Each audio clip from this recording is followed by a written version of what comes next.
Let's reveal an all-new car here together on Autogefühl with Thomas. For you here today, the all-new Mercedes AMG GT. And they indeed follow a completely different concept now.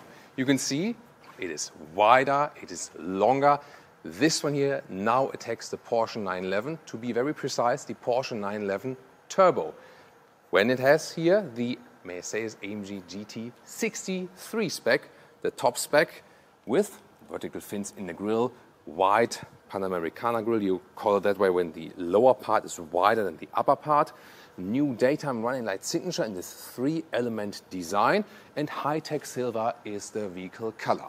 It's not only wide in the front, the main thing, 18 centimeters or 7-inch longer, now at 4.73 meters or 186 inches.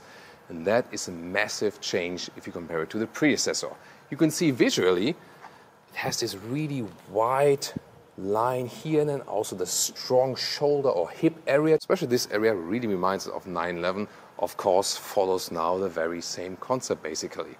You can see more carbon fiber accentuations. We have in the front, in the side mirrors with this additional pack, in the lower part, and also towards the rear wing, because this one is equipped with the optional aerodynamic pack. Then you have the huge fixed wing here for even more downforce. The standard, even for the 63, would be that this one is completely gone. And then you have active aerodynamics.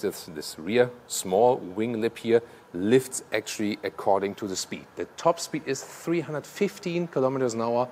That's 195 miles per hour. And here the 63 spec needs 3.2 seconds to 100 kilometers an hour at 62 miles an hour. Of course, pretty impressive. There will also be a slower version available, the 55 model, then a little bit less quick in the acceleration figure, but of course also not that pricey. Wheels, 20-inch, or here the optional 21-inch, and really massive design, open spoke. Behind it, the carbon ceramic brakes with these golden or bronze calipers. Yeah, it's a pretty cool styling, isn't it? Turning indicators in the front, definitely pretty cool, right? This has some kind of wow effect. And if you have problems with a steep ramp, you can use the front lift. A hydraulic lift can lift the car up to 30 millimeters. You can activate it from the inside of the vehicle when the engine is running. And under the hood, we have a 4-liter V8 biturbo, 585 horsepower. The special thing about this one is not only it has also a handcrafted engine still, this one-man, one-engine concept by AMG. This one for the first time for the Mercedes AMG GT with all-wheel drive. The all-wheel drive distribution, by the way, is going from 100% rear to 50-50 rear front. So and it varies in between that spectrum depending on the driving situation. More driving technology. You have an active or adaptive suspension with anti-roll control, semi-hydraulic, and you also get rear axle steering. The rear wheels then steer 2.5 degrees in the other direction than the front wheels for even more driving dynamics, up to a threshold of 100 kilometers an hour or 60 miles an hour. Turning indicators in the rear, nice idea. Below the actual braking signature, that looks fancy too. But wait a minute, what is this? On the outside here, just beauty tips. So a clear case for the Autogefühl fake exhaust police. And you may be wondering why I had this one already in my hand. That's because I want to show you the trunk or the boot. Look at that. And it's one of the main changed aspects Mercedes paid attention to, that you have more luggage capacity. And indeed, for a true sports car, it is quite spacious right here, and even features a length of, let's see here, has a little bit less than a meter or 40 inches. That's quite impressive with that. And here, 80 centimeters or 31 inches in width, and you can even fold the seats like this. Yeah, and front seat needs to be a little bit more in the front, and then you can even have this almost folding flap mechanism. Let's go here. This is the key fob. Ooh, special camera action. So let's check out the interior of the new Mercedes 911. Mercedes AMG GT. So here you have the flush door handles like this, also illuminated. That's actually quite cool. I could also live without flush door handles, I have to say. And then door closing sound. It's actually quite cool. You know, although when you have frameless doors, it's always tricky to get a good door closing sound, but that has something real classic, you know, this sound. Almost G-Class-like, I would say. Then here, inside of the doors, also with nice ambient lighting, illumination around.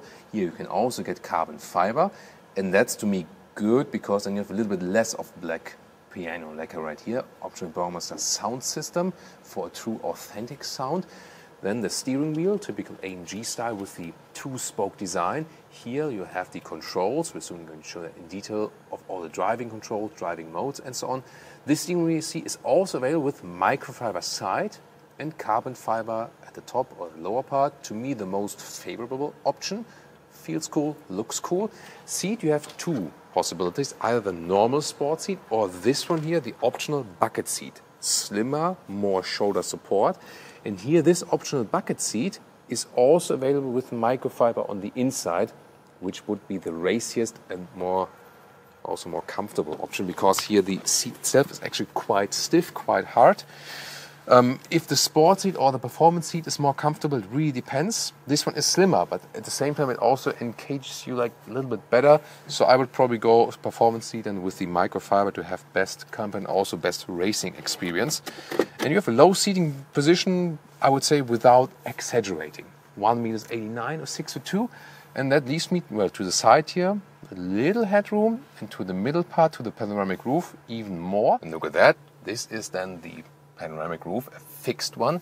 You cannot open it. Just here, this manual shade actually, and I think that's actually a good idea. So to keep it simple, nice bright microfiber ceiling as well.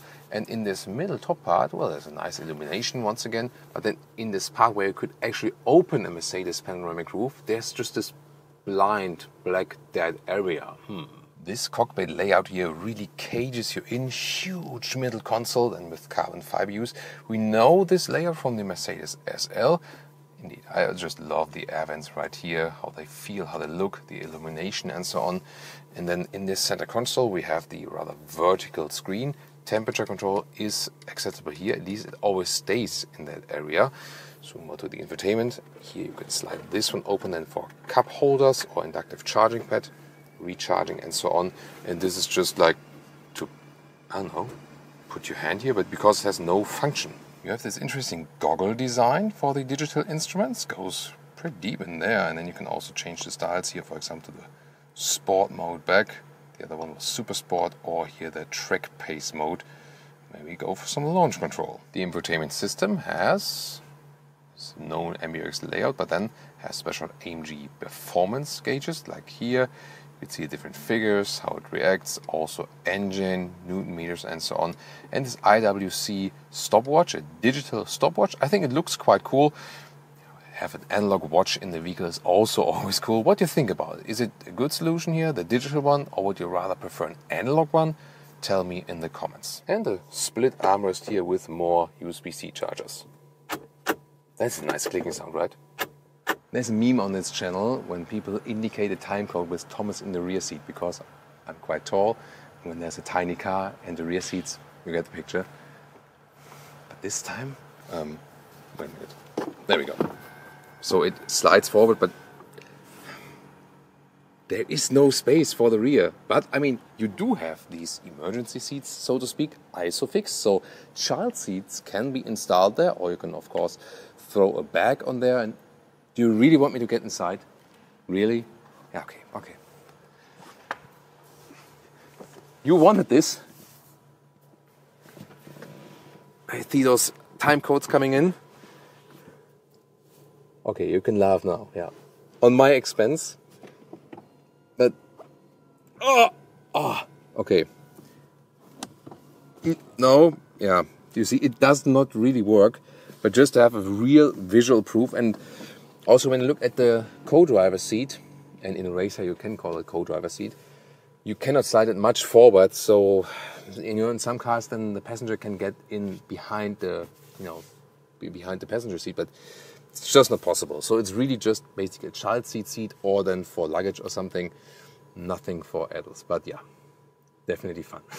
Well, someone had to film me from the back, looking towards the front to show the cockpit. So thank you everyone, Leah, to squeeze yourself in there in the back. This is how you can make use of the rear space as an adult. Well, and as I said, the Mercedes Amg GT Roadster is basically the Mercedes SL now. Tune into that review or check out the Porsche 911 Turbo, well, to be precise here, the 911 Turbo S. Let's go.